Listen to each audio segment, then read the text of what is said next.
Assalamu alaikum everyone, my name is Saba Zaman, I am from London. I'm a producer.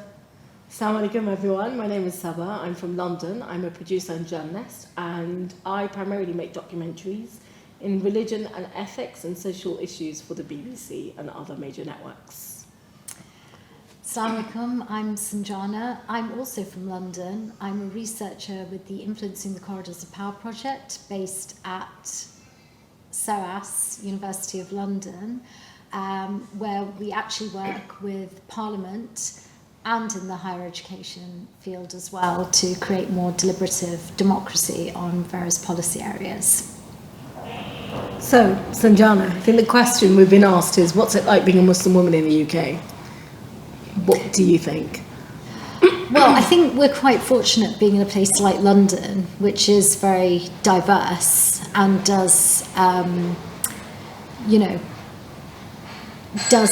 tries to be a very inclusive city for different sorts of ideas. But I think the challenges that we perhaps had, particularly since 9/11, is about how do people sort of view us and see us? That do they see us as women who don't have much of a voice, women who are oppressed, or literally just a scarf? Yeah. So I think we've had to actually do a lot to try to break that narrative and to show that we're actually people who can contribute very effectively to society using our own ethical framework. Yeah, I definitely agree. I think it's really interesting because we were both at university when 9/11 happened. So Sanjana and I happened to study together at university. And all of a sudden, from being just normal girls in hijab who were going around as students, all of a sudden one day we were nobodies and the next day we were under the microscope and everybody wanted to know about Muslims. And I remember being constantly asked by various media outlets, are you Muslim or are you British? Because they weren't synonymous terms. They seemed to think it was very different. You either had to pick being Muslim or you either had to pick being British. And I had to constantly keep explaining to people that I'm a British Muslim. But it was that constant thing of having to constantly apologize for something that you were not in control of.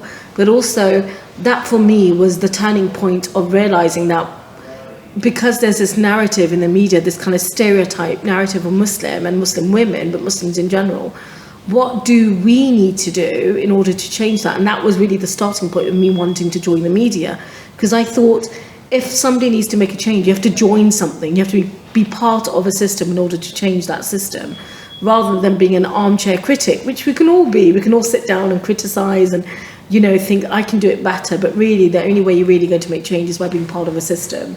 And I think for me that was a starting point. And it's interesting because when people think about the media and when the media constantly, I always say this, that over the last 20 years in our lifetime, because there was 9/11 and there was 7/7 that we dealt with in the UK, and we obviously had all those obstacles, that religion is always on the agenda, religion is always making the news. So over the last 20 years, it's probably more than that in our lifetime, but the last 20, 30 years, whenever we read the news or things to do with policy, religion always tends to be sort of like a framework around it.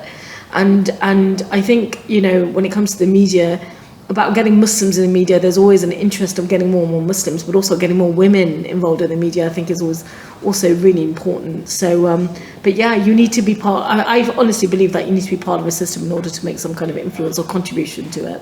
I mean, I think this is all to do with narratives. Absolutely. Because this is why there was a point where I'd obviously did some work in media as well. Exactly. Before I went then into the educational space.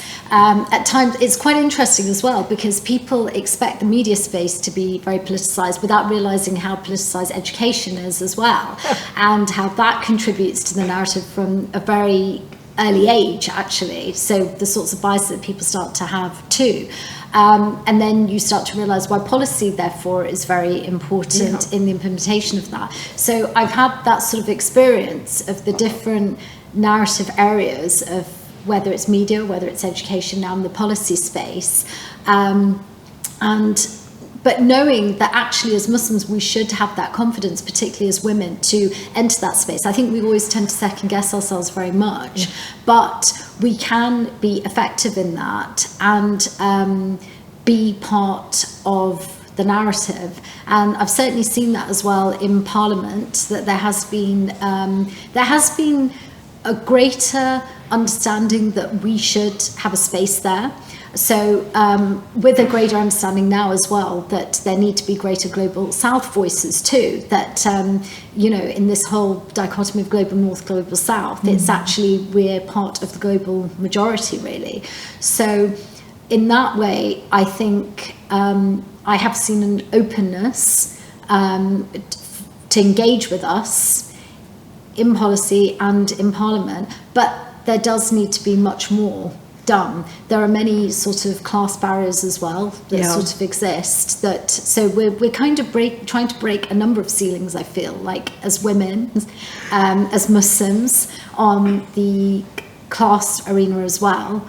But I think the fact that Muslims have been very driven over a number of years now, but particularly after 9/11, to feel that education is really important and it's where it's going to take them, has meant that we've been far more effective perhaps in negotiating to perhaps further the things that we think are important, and to show that it's not an oxymoron to be British and to be Muslim. I agree. I think education is always going to be one of those spaces where I think it's taken a generation for people to realise that actually there are spaces in there where voices can be used for our advantage, but also for the greater advantage of society, because we all want to be contributing civic members of society, and we do. And as Muslims, we have such an important role to play. And in politics, you see this because we have a greater number of Muslim MPs, members of parliaments, in the last election. So it'll be interesting to see the next election next year how this plays out. But yeah, I think Muslims, we really do have those opportunities, but sometimes, as you were saying, we can second guess ourselves. I think imposter syndrome is something that a lot of Muslims deal with. I know it's something that a lot of Muslim women deal with. We have this kind of, especially when you're like the only Muslim in your environment. So I know with you, you work with various kind of people, but you might be one of the leading Muslims. In my environment, I'm the only Muslim in my whole team, and I'm the only Muslim in the whole section that I work in. And I work in religion and ethics, and you'd think that people who make programs on religion and ethics have an idea of religion and ethics understanding, and that's not necessarily the point, because the media tends to be quite secular. So when people are talking about Islam or women, I'm in a fortunate position, and alhamdulillah, I'm so thankful that I'm in a fortunate position that my colleagues can come to me to make sure the referencing is all correct, and have they got the correct terminologies, are they making any biased kind of assumptions. But not every media outlet is like this. As we know, broadcasting is very different to press, and majority of people in the UK tend to read a lot of newspapers, even though that print media is sort of dying out because most people read their stuff online. And then we also have kind of fake news that we're dealing with, or disinformation, so you're constantly kind of battling all these kind of narratives. But as Muslims, we should be confident about doing this. We should never second guess ourselves. But I think that's something that you learn with years. As you go on, as you grow older, you kind of learn how to sort of like deal with all those kind of imposter syndrome sort of ideas that come into your mind. Do you think Muslim women have much of a what do you think the challenges are that we still face with, that we're still dealing with in the UK, and maybe from a global perspective as well? So I think one of the things is that sometimes they try to pigeonhole us as well. Yeah. So it can be very easy for people who feel, because obviously they instantly see that you're Muslim, and they then feel that they ought to bring up, whether it might be a parliamentarian or it might be anyone else in sort of civic society, they feel they instantly need to start talking about what they perceive to be Muslim issues, or to try to get you to speak. And then, I've certainly noticed this, that people suddenly think that they might need to talk about things about their Muslim constituents, for instance. And then it's about sort of letting them know, well, we're actually interested in everything else that's going on in society. We're interested in what's happening with our National Health Service, what's happening to education, what's happening to the various laws that they're bringing in to do with data, or for us leaving the EU.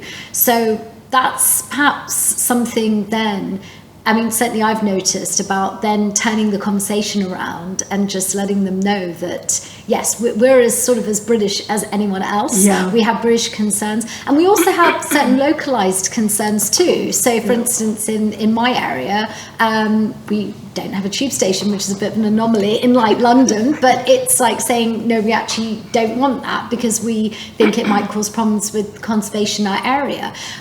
So that does come from our ethical framework, though, I feel like, as Muslims, to have those sorts of concerns. But it just shows that we're not then an anomaly within our local communities either, that we can have these same sorts of concerns.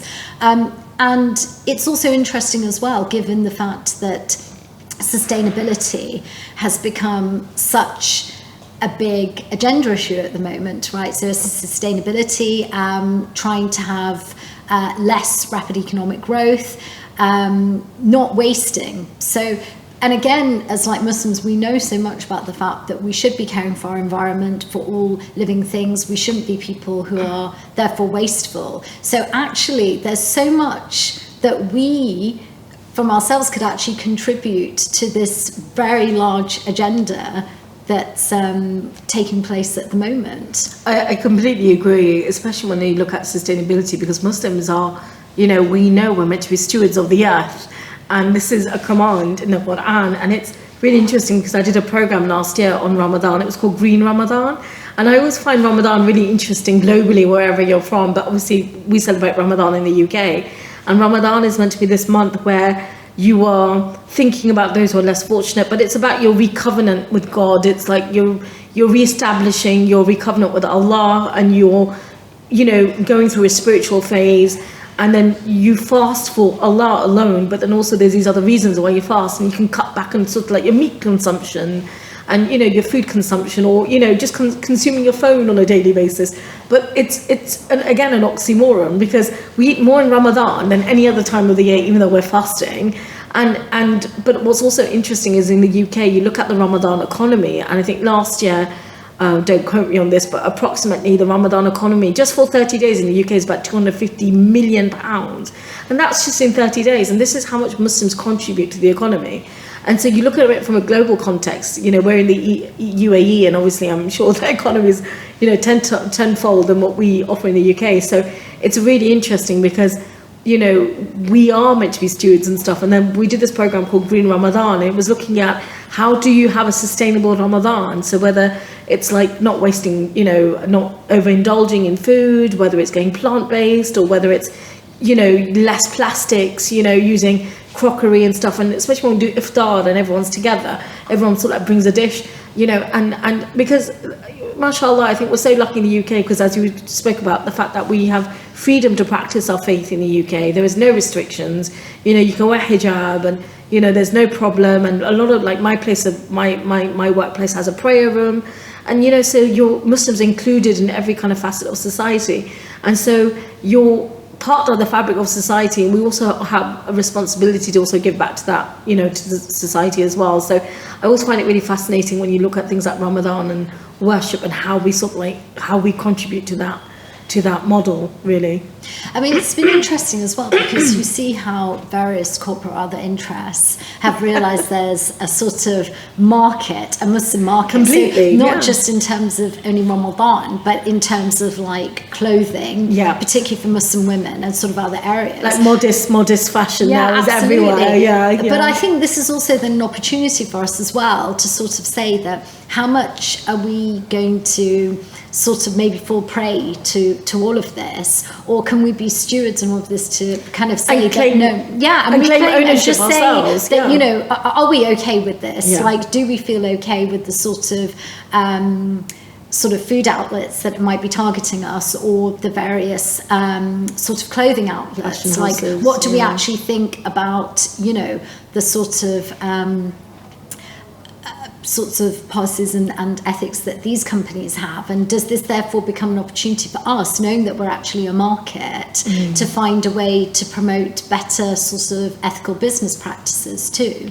I agree. I think the fashion houses is really fascinating, because they jump on this modest fashion now, which seems to be globalization thing. Everybody seems to be doing it, but it's all the big fashion houses. So should we fall prey to that, or should we take that onus back and be able to cultivate and curate our own kind of modest fashion. But it's not that there's a lack of it. I mean, it's happening globally. We do see this in other parts of the world as well, like in Turkey, and Europe is quite big on this. I know America, they're catching on. But there clearly is a market, and people are now realising that Muslims are a market for them to sort of target.